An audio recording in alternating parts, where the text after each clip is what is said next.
কপাল পোড়া ভালো করে বুঝো, কোনদিন তোমার আমার শক্তি আছে নিজের শক্তি বলে আল্লাহ পর্যন্ত পৌঁছা? আর একটু আসতে আছে? কিন্তু হাদিসে কুদসির ভিতরে আসছে, মান আতানি ইয়ামশি আতাইতুহু হারওয়ালা। বান্দা বান্দা যখন আমাকে পাওয়ার জন্য হাইটা হাইটা রওনা করে, আমার কুদরত আল্লাহু আকবার, আমি দৌড় দিয়া যাইয়া ওকে আমি আমার কুদরতি কোলের ভিতরে টাইনা জায়গা দিয়া দে। এই বন্দাবন্দি এক পাবে, আমি 3.5 এক বাউস 3.5 পাও দিকে বেশি হয়ে যাবে যদি টাইনে কোলে লড়বে। ঠিক? তাহলে তোমার আমার কি দরকার? তোমার আমার দরকার নিয়াতে খুশ হইয়া একটু চেষ্টা যখন পুরাপুরি করা শুরু করব, আমার মালিক তো তাকাইয়া আছে, বান্দা বান্দি চেষ্টা করতেছে আমার হুকুম পালন করার জন্য, কিন্তু শয়তান এবং নফসের ধোঁকায় বাজান আপনারা জানেন কারিমা বিবাকশা এবার হালেমা কেয়াসটা মাসিরে কামান দে হওয়া। মালিক একটু দয়া মায়া করে আমার দিকে তাকাও, আমি তো নফসে আম্মারের রশির ভিতরে শিকালের ভিতরে আবদ্ধ, যত চেষ্টা করি করতে পারি না। তুমি একটু দয়া মায়া কইরা তোমার রহমতের নজরে তাকাইয়া তোমার রহমতের কোলের ভিতরে কাইনা একটু জায়গা দেয়। এই বন্দাবান্দি যখন করুন সে মালিককে ডাক দেবে, আমার মালিক ডাকে সারা দেবেন আর কাছে তো দেবে না দেবে না দেবে না। আমার মালিক কিন্তু বড় দয়ার মাওলা, আমার মাওলা বড় মায়ার মাওলা। এ দুনিয়াদার পাগল, কার প্রেমে পড়ছো, কার মোহাব্বতে পইরা আমার মাওলাকে ভুলছো? এক মূর্তি পূজক প্রায় 30 বছর পর্যন্ত সনাম মানে ভূতের সামনে যাইয়া সনাম সনাম কুইয়া ডাকে, কিন্তু মূর্তি 30 বছরে একবারও তার ডাকে সাড়া দেয় নাই। একবার তার মুখ থেকে ভুড়ে শব্দ বের হইল সমাদ। আমার মালিকের একটা সিফাতি গান যখন তার মুখ থেকে বের হইল, সঙ্গে সঙ্গে আমার মালিক উত্তর দেয়, এ বান্দা তুমি আমাকে বলাও কা। বান্দা সেজদায় পড়ে কান্দে, মালিক 30 বছর পর্যন্ত সনামকে ডাকলাম, একবারও তো সনাম আমার ডাকে সাড়া দেয় নাই। তোমার নাম আমি ইচ্ছে করেও ডাক দেই নাই, ভুলে আমার জবান থেকে বের হইছে। তুমি তো আমাকে ভুলো নাই, আমি তোমাকে ভুলছি। তুমি সঙ্গে সঙ্গে আমার ডাকে সাড়া দিলা, আমার চেয়ে মুখ আর আমার দ্বিতীয় থাকতে পারে না। এই আল্লাহর বান্দারা পর্দা আলে না বান্দা মানে সেই কাজ করি, বাপমার সঙ্গে একবার দুইবার তিনবার কঠিন কঠিন যদি অন্যায় করে, বাপমার সন্তানে ঘরে জায়গা দেয়, লাঠি মেরে ঘর থেকে বের করে দেয় না? অনেক সময় টেকজিবিটি করিয়ে দেয় না? আবার বদদোয়া করতে থাকে না? ওটা কয় না আসতে করে করে লাঠি মেরে ঘর থেকে বের করে। কিন্তু এ নেমো খারামারে দলেরা, আমার মাওলার দেওয়া জবান দিয়া কথা বলি, আমার মাওলার দেওয়া নেমাত চক্ষু দিয়া দেখি, আমার মাওলার দেওয়া নেমাত হাত পা দিয়া কাজ করি, আমার মাওলার দেওয়া নেমাত ব্রেন দিয়া পড়াশোনা করি, ব্রেন দিয়া কালচার কইরা ব্যবসা বাণিজ্য কইরা বিভিন্ন সম্পদ উপার্জন করি, বিভিন্ন কার্যক্রম পরিচালনা করি। এই ব্রেন নেমাত কে দান করলো? সবাই মুখ খুলে কইছো আল্লাহ, সবাই মুখ খুলে বলো আল্লাহ। নেমাত কে দান করছে? হ্যাঁ, আল্লাহু আকবার,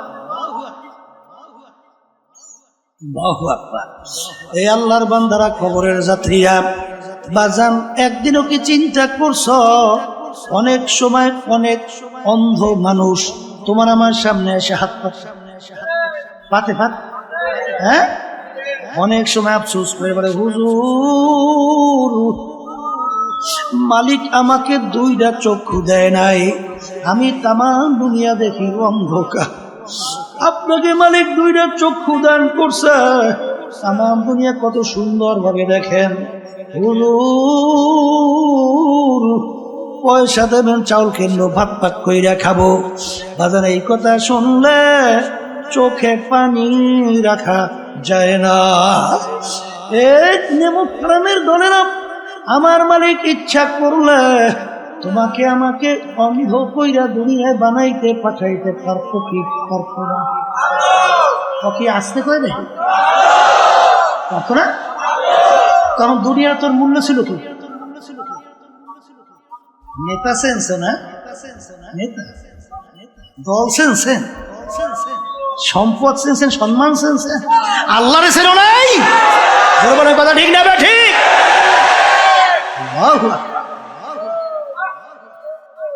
এক কবরের যাত্রীরা সই না রাখো, আজকে দল চেনছো, দলের নেতা নেত্রী চেনছো। আমি কোরআনুল কারীমের ভিতরে মালিক কি বলছেন শুনে রেখা যায়, মানবেন কিনা জানি না। আমার মালিক বলতেছেন কোরআনুল কারীমের মধ্যে, ইয়াউমা নাদউ কুল্লা উনাসিন বিইমামিহিম, কিয়ামতের ময়দানে আমার মালিক প্রত্যেকটা মানুষকে তার দলের নেতা নেত্রীর সঙ্গে ডাকবে। এখানে কি প্রত্যেকটা মানুষ না দুই একজন? হ্যাঁ, এখানে প্রত্যেকটা মানুষকে রব্বুল আলামিন তার দলের নেতা নেত্রীর সঙ্গে ডাকবে। আমি বলছি না আল্লাহ। আর যদি ভুল হয়, বলেন হুজুর আপনি আয়াত করছেন, অর্থ করছেন ভুল, নাউজুবিল্লাহ, ভুল না? তা যদি ভুল না হয় তা আল্লাহর কথা। আচ্ছা, তাহলে প্রত্যেকটা লোককে তার দলের নেতা নেত্রীর সাথে ডাকবে। ডাইকে রব্বুল আলামিন বলবেন, তোর দলের নেতা নেত্রী যেদিকে যায় ওদের পিছনে পিছনে সেদিকে যা। এক কথা আমার মালিক বলেন, তোর নেতা নেত্রীর যেখানে জায়গা তোরও সেখানে জায়গা। আমি বলছি না আল্লাহ। বর্তমানে বড় বিপদ আছে, বুঝলেন না? বাংলাদেশের বয়স প্রায় 51 বছর হয়ে গেছে স্বাধীনতার। কত বছর? আচ্ছা, যাদের মাধ্যমে 51 বছর দেশ চলছিল, বর্তমানে চলছে, এদের পরিচয়ও নাই। ইসলাম নামক গাছটা খুব মজবুত হয়েছে। হ্যাঁ, হয় নাই? দিনের দিন ঠিক। এক শ্রেণী বর্তমানে বের হয়েছে, আমাদের আলেম যারা অনেকে আমাদের ভিতরে আছে, নাম দেয় মুফতি, মুহাদ্দিস, অনেক বড়, অনেক বড় মুফতি। এরা দেখবেন ঠিক যখন জাতীয় নির্বাচন আসবে তখন বলবে, এই বেটা মন্দের ভালো, কোন উপায় নাই, আগে তো বাঁচা লাগবে বেটা, এরপর পরে চিন্তা করতে। আমরাও দেশে কয় না, না ও আমরাও দেশেও কয়, ও আল্লাহ দেশেও আছে না। শব্দটা কি কইবে? মন্দে এ কপাল পোড়া। এই 51 বছর স্বাধীনতার বয়স, এই 51 বছরে মন্দের ভালো শেষ হয় না। তোমাদের কাছে আমি গ্যারান্টি চাই, কবে নাগাদ শেষ হবে? আসতে কয় দাই, বলো বলো, কবে শেষ হবে? কবে? তা যদি গ্যারান্টি দিতে না পারো, তাই ইসলাম নামক গাছটা মজবুত হবে কবে? আর এর কাণ্ড গজিয়ে এই তামাম বাংলাদেশকে কবে সে ফেলবে, সেইটার কথা বলতে হবে আজকে। ঠিক না বা ঠিক? হ্যাঁ, বসো, কথা বলছি। ইসলাম নামক গাছটা কি দুর্বল হইতে হইতে যাবে? হ্যাঁ, এত বুদ্ধিমান হইছো? হ্যাঁ, এত বুদ্ধিমান সাহাবায়ে কেরাম বুঝে না? আমিনু কামা আমানান নাস, তোমরা ঈমান আনো, তোমরা বিশ্বাস করো। সাহাবায়ে কেরাম যেভাবে ঈমান আনছিল, সাহাবায়ে কেরাম যেভাবে বিশ্বাস করছিল, সাহাবায়ে কেরামদের ঈমানের অবস্থান কেমন ছিল? পর্যালোচনা করা লাগে না? আল্লাহ কইছে ওই ইমানের ইমান আনো, ওইভাবে ইমান আনো না, আমি বলছি। আচ্ছা, আল্লাহ রাসূল সাল্লাল্লাহু আলাইহি ওয়াসাল্লাম তার কাছে প্রস্তাব লইয়ে গেছে তিনটা। শর্ত, তুমি এক আল্লাহর উপরে ইমান আনার দাওয়াত দাও, সমস্যা নেই, কথা না। কিন্তু আমাদের বিরুদ্ধে, আমাদের ধর্মের বিরুদ্ধে, আমাদের বাপ দাদা রেখে যাওয়া যে নিয়ম, এর বিরুদ্ধে তুমি কিছু বলবা না। যদি এইটা করতে পারো, তোমার কাজ তুমি করো। এক আল্লাহর উপরে ইমান আনার দাওয়াত আসতে কয় দেয়, দেও, সমস্যা। কিন্তু আমাদের কার্যক্রমের বিরুদ্ধে কোনো উল্টা পুল্টা কইতে পারবো না। যদি এই কাজটা করতে পারো তাহলে তোমার জন্য 3 পুরস্কার। 1 নম্বর পুরস্কার, তোমাকে আরবের নেতা বানাইয়ে দেব, মানে প্রেসিডেন্ট, আমাদের দেশে যেটা বোঝেন। আরবের কি এক কথায় বাদশাহ, কি বানাইবে? আচ্ছা, আমাকে দেশের ভিতরে আল্লাহ মাফ করুক, আমি যেটা দেখি শুনি সেইটা বলি। মেম্বারের জন্য ইমান যে কয়বার বিক্রি করে, শুধু চেয়ারম্যান হওয়ার জন্য কয়বার যে ইমান বিক্রি করে আর কেনে আর বেচে। আর এমপির জন্য তার কথা আমার মুখে বাইরেই দিয়েছে।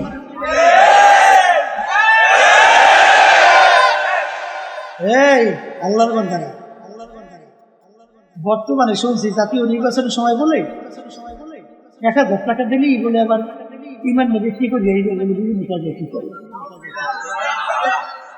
ঠিক না? এ কপাল পোড়া। তোর দাম একটা ইলিশ মাছের দামও হয় না, হ্যাঁ? তোর একটা ছাগলের দামও তোর দাম নাই, তোর ইমানের একটা ছাগলের দামও তোর ইমানের নাই।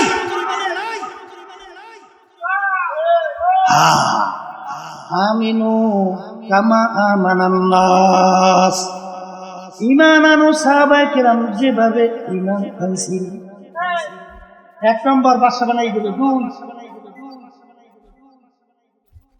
2 আরবের ভিতরে সবচেয়ে বড় ধনী বানাই দেব, বুঝলেন নাই? এই টাকা পয়সার জন্য, সম্পদের জন্য কতবার ইমাম বেঁচে আর কেনে আর তামসা করে না। 3 নম্বর প্রস্তাব, আরবিদের সবচেয়ে সুন্দরী মেয়েটা তোমার জন্য বিবাহের ব্যবস্থা করবে।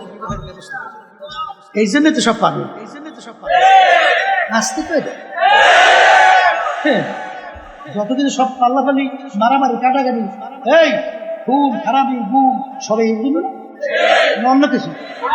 এই 3টার জন্য না আল্লাহ রাসূল সাল্লাল্লাহু আলাইহি ওয়াসাল্লাম ওদের এই প্রস্তাব মানছে না? হ্যাঁ, আল্লাহ রাসূল সাল্লাল্লাহু আলাইহি ওয়াসাল্লাম বলেন, এ কাফেরেরা, আরবের রাজা বানাবি আর ধনী বানাবি, সুন্দরী মেয়ের বিবাহের ব্যবস্থা করবে। শোন, যদি আকাশের ভিতরে চাঁদ দেখো না, চাঁদ ওইটা যদি আমার এক হাতে আর এক হাতে সূর্য নামাইয়া যায়, অসম্ভব। তারপর আমি এক আল্লাহর উপরে ঈমান আনার দাওয়াত এবং তোদের অন্যায়ের বিরুদ্ধে আমি বলতেই থাকবো। আর বর্তমানে একদল বেরিয়েছে, আল্লাহ মাফ করুক, আমরা অনেকে হুজুর দাবি করি না, ফাসেকদের এমন ভাবে প্রশংসা শুরু করে মনে হয় যেন আল্লাহর ওলি এখন মাত্র আসমান থেকে নাযিল হয়েছে।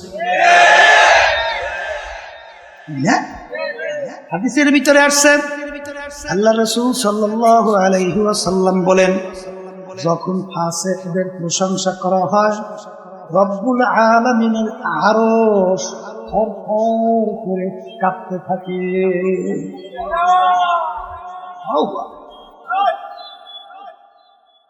বলছিলাম যে বারবার যদি মন্দের ভালো শব্দ হয়, ইসলাম নামক গাছটা মজবুত হবে ঠিক না?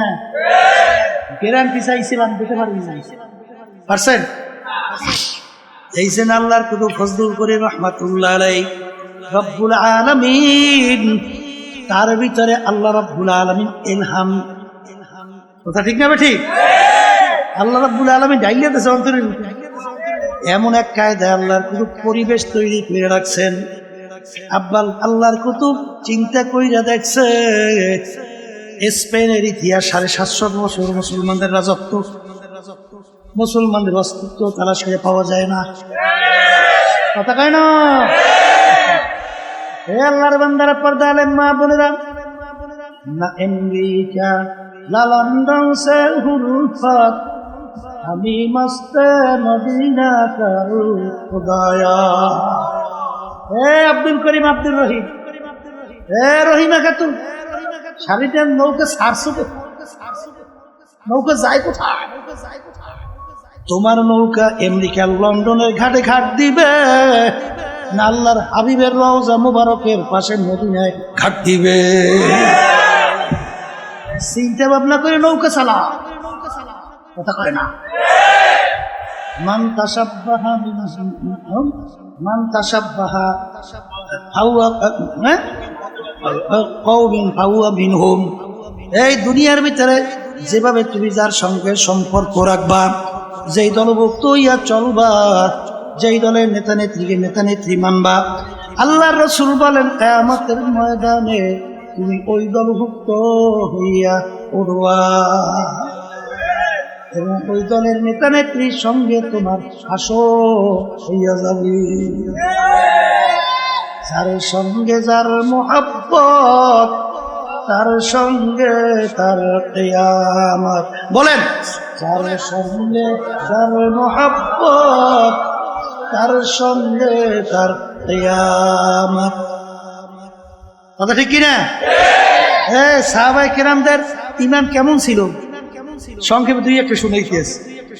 দাওয়াত দিছে এই বাদশা, সাহাবায়ে কেরামদের এক জামাত। সেই দেশের ভিতরে সবচেয়ে ঘৃণিত কাজ ছিল খাওয়ার পরে প্লেট পরিষ্কার করে খাওয়া। এক এক দেশে এক একটা নিয়ম থাকে না?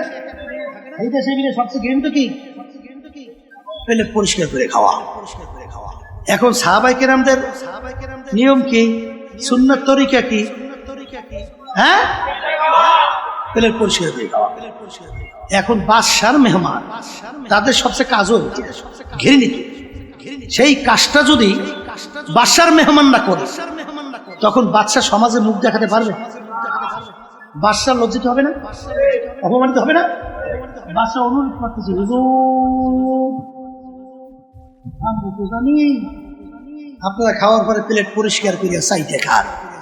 হুজুর, আমাদের দেশে সবচেয়ে ঘৃণিত কাজ হইল, এই কাজটা যদি আপনারা আমার মেহমান হয়ে করেন, তাহলে আমি সমাজে হুজুর মুখ দেখাতে পারবো না। আজকে আমার সম্মানের জন্য এই কাজটা আজকে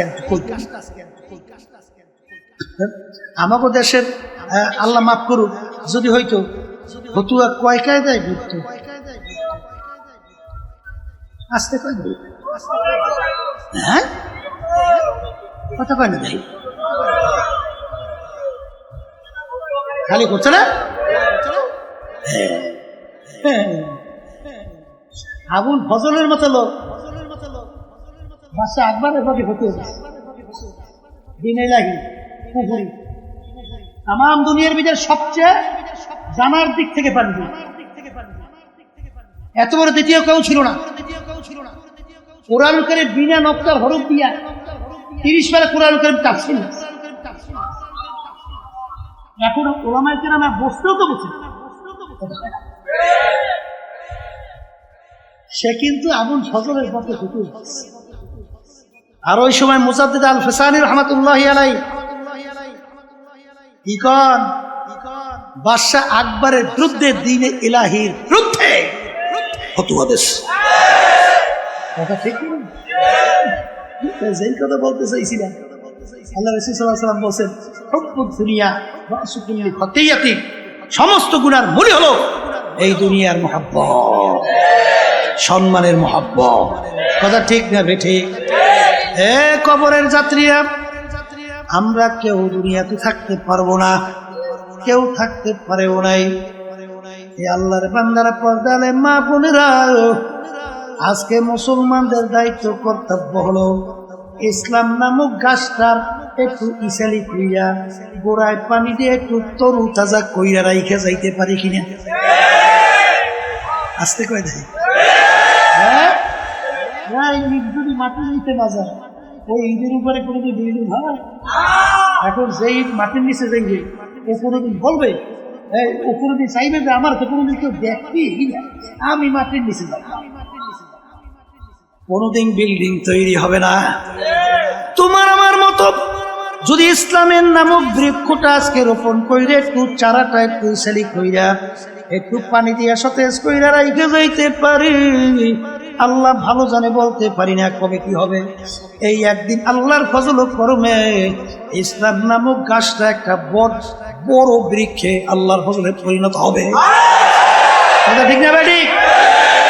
রাজি আছেন কেনাকাটা আছে সবাই না দুই একজন? নারায়ে তাকবীর, अल्लाहुम्मा में पे हाथ नमान।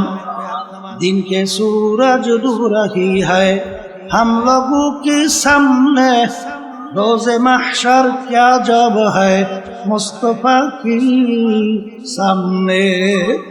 एक कबरेर যাত্রীরা, আল্লাহর বান্দারা, পর্দার আড়ালের মা বোনেরা, বাজান আমাদেরকে মালিক বানাইলেন তার ইবাদতের জন্য। ইবাদত শব্দের অর্থ মালিকের হুকুম অনুযায়ী চলা। বাজান নামাজ পড়া যেরকম নাকি ইবাদত, নামাজ না পড়াও কিন্তু ইবাদত। রোজা রাখা যেরকম নাকি ইবাদত, রোজা না রাখাও কিন্তু ইবাদত। মালিক আমাদেরকে বানাইলেন তার ইবাদতের জন্য। অনেকে প্রশ্ন করতে পারেন, হুজুর তাহলে অন্যান্য মাখলুকাত গুলো আমার মাওলা কেন বানাইলেন? আমার মালিক কোরআনুল কারীমের ভিতরে বলেন, وَخُلِقَ لَكُم مَّا فِي الْأَرْضِ جَمِيعًا, অন্যান্য মাখলুকাত গুলো আমি বানাইলাম তোমাদের জন্য। এ আল্লাহর বান্দারা, কবরের যাত্রীরা, আমরা যে সূর্য দেখতেছি, সূর্য আমাদের মানুষের দরকার আছে না নাই? একটা মানুষ দুনিয়ায় না থাকলে সূর্যের কিন্তু কিছু আসে যায় না। বাজান গাভী গরু আমাদের দরকার আছে না নাই? একটা মানুষ দুনিয়ায় না থাকলে গাভী গরুর কিছু আসে যায় না। বাজান হালি গরু আমাদের দরকার আছে, গাছ আমাদের দরকার আছে না? একটা মানুষ দুনিয়ায় না থাকলে গাছের কিন্তু কিছু আসে যায় না। এ কবরের যাত্রীরা, এ আল্লাহর বান্দারা, এ পর্দার আলেম মা বোনেরা, ভালো কইরা বোঝো, অন্যান্য মাখলুকাত মালিক বানাইলেন আমাদের জন্য। আমাদেরকে বানাইলেন মালিক তার ইবাদতের জন্য। ইবাদত শব্দের অর্থ বলছিলাম মালিকের হুকুম অনুযায়ী চলা। নামাজ পড়া যেরকম নাকি ইবাদত, নামাজ না পড়াও কিন্তু ইবাদত। অনেকে বলে, হুজুর নামাজ না পড়লে ইবাদত কিভাবে হয়? সূর্য উঠতেছে ওই সময় যদি নামাজ পড়ে সব না গুনাহ? সূর্য মাথার উপরে চলে আসছে, নামাজ পড়লে সব না গুনাহ? সূর্য ডুবতেছে ওই সময় নামাজ পড়লে সব না গুনাহ? পড়লেন নামাজ, পাইলেন গুনাহ। কারণ কি? ওই নামাজটা মালিকের হুকুম অনুযায়ী হয় না। এ কবরের যাত্রীরা, ভালো করে বোঝো, যেই কাজটা মালিকের হুকুম অনুযায়ী হবে ইবাদতের ভিতরে গণ্য হবে। আমার মালিকের হুকুম প্রতিটা মানুষের ব্যক্তিগত জীবনে আছে না নাই? আসতে কয়টা? পোশাকাদির ব্যাপারে আছে না নাই? পারিবারিক জীবনে আছে না নাই? সামাজিক জীবনে আছে না নাই? বাজান ব্যবসা ক্ষেত্রে আছে না নাই? কামাই খরচের ভিতরে আছে না নাই? রাজনৈতিক জীবনে আছে না নাই? বাজার আন্তর্জাতিক জীবনে আছে না নাই? এ কবরের যাত্রীরা, ছাত্র 10 সাবজেক্টে পরীক্ষা দেয়, 9 সাবজেক্টে যদি গড়ে 900 নম্বর পায়, প্রত্যেক সাবজেক্টে 100 করে নাম্বার। বাজার এক সাবজেক্টে যদি ফেল করে ছাত্র ফেল না পাস। আর 10 সাবজেক্টে গড়ে যদি 33 করে নম্বর পায় ছাত্র কিন্তু পাস। কথা ঠিক কিনা? এ কবরের যাত্রীরা, দিন কিন্তু পরিপূর্ণ। আমার মালিক বলছেন, দিনের ভিতরে পুরা ঢুইকা তারপর আমার কাছে হাজিরা দাও। কিছু মানবেন, কিছু মানবেন না, ছাত্র কিন্তু পাস করতে পারবে না। এই জন্য আমার ভাইদেরকে বলবো, পর্দার মা বোনদেরকে বলবো, গাভী বানাইলেন মালিক আমাদের জন্য।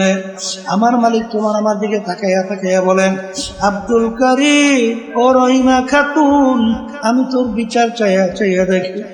তুই গাভী গরু পালো, বাচ্চা হবে, বংশ বিস্তার লাভ করবে, গরু দুধ হবে, তুই দুধ খাবি, তৃপ্তি লাভ করবি। আমি তোর বিচার চাইয়া দেখি, তুই গাভী গরুটা এখন বাচ্চাও দেয় না, দুধও দেয় না। তুই কি করলি?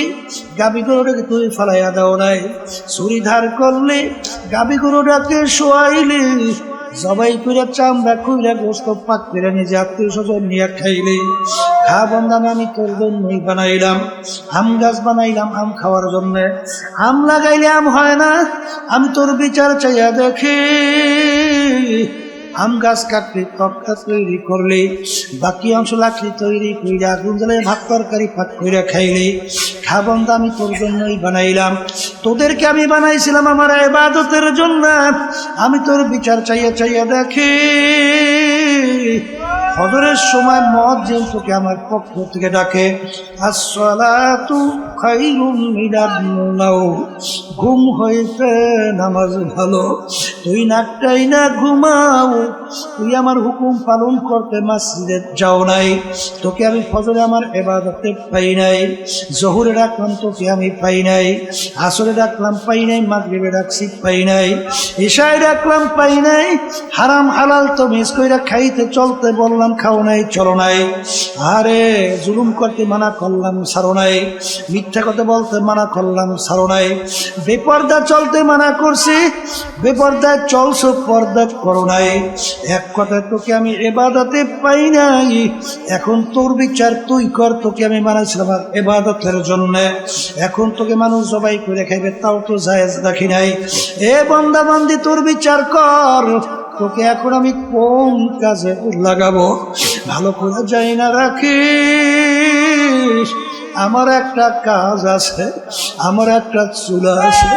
ওই চুলার নাম হলো জাহান্নাম। وقودها الناس والحجارة أعدت للكافرين। এই কবরের যাত্রীরা আমি বলি না, আল্লাহ বলছে। জোরে বলো কে বলছে, জোরে বলো কে বলছে। আমার মালিক বলেন, শুইনারা তোর মতোই নাফরমানের আমার জাহান্নামের আগুন জ্বালাইতে হাজালি লাগবে। আল্লাহ আপনি আমাকে আমাদের সবাইকে মাফ করে। কবরের যাত্রীরা আসলে তোমার আমার চিন্তাও নাই, চেষ্টাও নাই, চোখেও পানি নাই। বাজান ইতিহাস পড়িরা দেখো। আল্লাহু আল্লাহ। মুসা আলাইহিস সালাম রওনা করলেন আল্লাহর সঙ্গে দেখা করার জন্য। পথের পাশে থেকে একটা পাথর যার যার কানতে আছে। মুসা আলাইহিস সালাম বলে, পাথর তুমি কেন কান্দ? পাথর বলে, জামানার নবী মুসা কোথায় রওনা করছে? মালিকের সঙ্গে দেখা করার জন্য।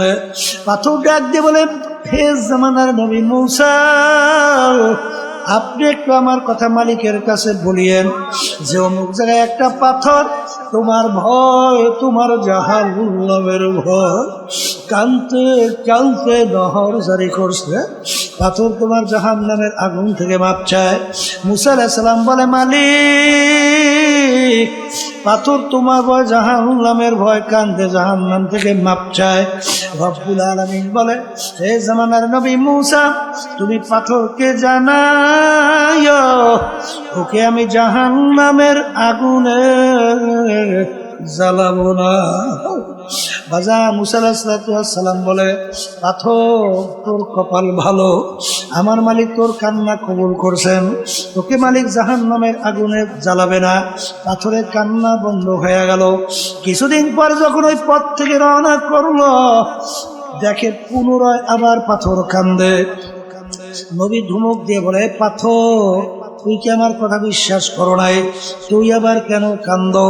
পাথর বলে, নবী রে, কথা বিশ্বাস করছি, কিন্তু চিন্তা ভাবনা কইরা দেখলাম আমি যদি না কান্দতাম আপনার নজরেও পড়তাম না। আপনার নজরে না পড়লে আপনি আমার কথা মালিকের কাছে বলতেও পারতেন না। পাথর বুঝি আমি জাহান্নাম থেকে মাপও পাইতাম না। যেই কান্নার উচিলে আমি পাথর জাহান্নামের আগুন থেকে মাপ পাইলাম, ওই কান্না পাথর আমি কিয়ামত পর্যন্ত আর ছাড়ব না। এই আল্লাহর বন্দারা, কবরের যাত্রীরা, একটা পাথর যদি মাওলার ভয় কাঁদতে কাঁদতে নহর জারি করতে পারে, তোমার আমার গুনার কথা মনে কইরা, জাহান্নামের কথা মনে কইরা, কিয়ামতের কঠিন মুহূর্তের কথা মনে কইরা, তোমার আমার চোখে কেন পানি আসে এ কবরের যাত্রীরা যেই মামলার তদবির নাই ওই মামলারও কিন্তু খালাস ভাই। এ কবরের যাত্রী আল্লাহর বান্দারা বাজা কোন সম্পদের পিছনে পড়ছো, কোন সম্মানের পিছনে পড়ছো, কোন দলের পিছনে পড়ছো, কোন নেতা নেত্রীর পিছনে পড়ছো রে বাবা।